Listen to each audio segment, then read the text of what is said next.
Hi friends, ఈరోజు మీకోసం పచ్చి జీడిపప్పు మటన్ కర్రీ ఎలా వండాలో చేసి చూపిస్తామండి. ఈ వీడియోని అయితే ఎక్కడ స్కిప్ చేయకుండా చూడండి, చాలా ఇంట్రెస్ట్గా ఉంటుంది.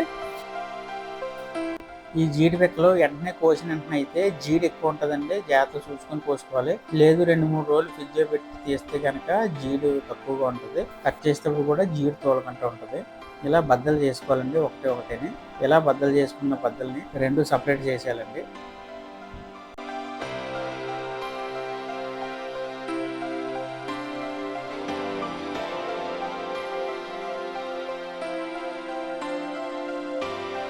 ఈ కట్ చేసుకున్న పిక్కలన్నీ కూడా లోనున్న పలుకులు జాగ్రత్తగా తీసుకొని పక్కన పెట్టుకోవాలండి. లోనున్న పలుకులకి కూడా వేరొక పొర ఉంటుంది. ఆ పొర మాత్రం డైరెక్ట్గా మనం తీస్తే రాదండి. అది మాత్రం కంపల్సరీ మనం వేడి నీళ్ళు వేస్తేనే వస్తుంది. వేడి నీళ్ళుగా కొద్దిగా 10 నిమిషాలు వేడి నీళ్ళు మరగబెట్టిన తర్వాత అందులో వేసేసి ఆ వేడిగా ఉండగానే కొద్దిగా బయటికి తీసుకొని ఒకటిగా పొర తీసేస్తే సరిపోతుంది. ఒకవేళ పొర తీయకుండా తింటే నోరు పొక్కుపోయి చాలా ఇన్ఫెక్షన్ కింద తయారవుతుందండి.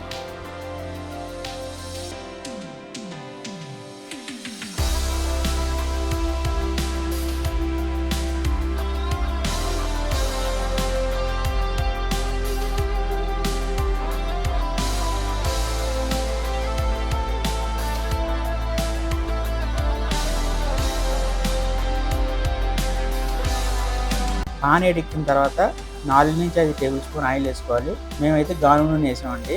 అలాగే అల్లం వెల్లుల్లి పేస్ట్ పచ్చివాసన పోయేలా వేపుకోవాలి. దాంతోపాటు ఆనియన్ పేస్ట్ కూడా వేసి ఇవి కూడా పచ్చివాసన పోయేలాగా వేపుకోవాలి.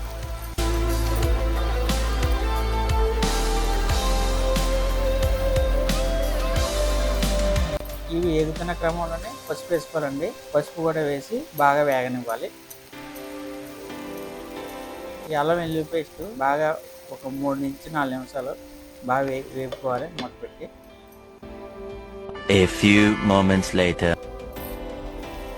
చూడండి, ఇలా వేగిన తర్వాత మనం శుభ్రంగా కైమా కొట్టించుకొని శుభ్రం కడిగేసుకున్న తర్వాత ఆ కైమాను కూడా ఈ అల్లం వెల్లుల్లి పేస్ట్ కూడా వేసి ఇవి కూడా బాగా వేగనివ్వాలి.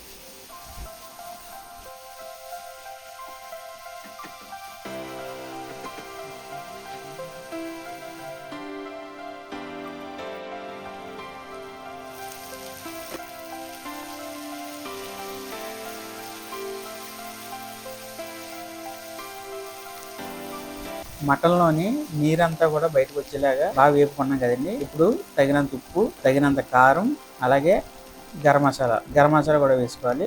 ఇవన్నీ కూడా బాగా ముక్కలకు పట్టేలాగా వేపుకోవాలి. బాగా వేగిన తర్వాత మనం ముందుగా రెడీ చేసి పెట్టుకున్న జీడిపప్పును కూడా వేసుకొని ఆ జీడిపప్పు మటన్ కూడా బాగా కాసేపు ఒక 2-3 నిమిషాలు వేగనివ్వాలండి.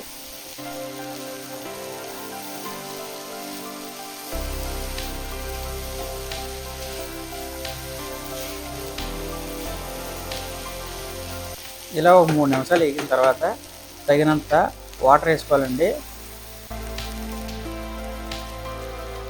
ఈ వాటర్ వేసుకొని బాగా కలిపేసుకొని మూత పెట్టి ఒక 10 నిమిషాలు బాగా ఉడికించుకోవాలి. మటన్ బట్టి 10 నిమిషాల 8 నిమిషాలని మీ ఇష్టం అండి. చూడండి, మటన్ అయితే బాగా ఉడికిపోయింది, మంచి స్మెల్ వస్తుంది. ఈ జీడిపప్పు మటన్ కర్రీ మీలో ఎంతమందికి నచ్చిందో కంపల్సరీ కామెంట్ చేయండి.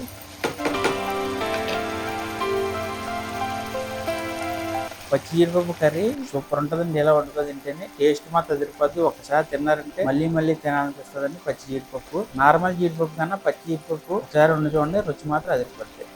Thank you friends.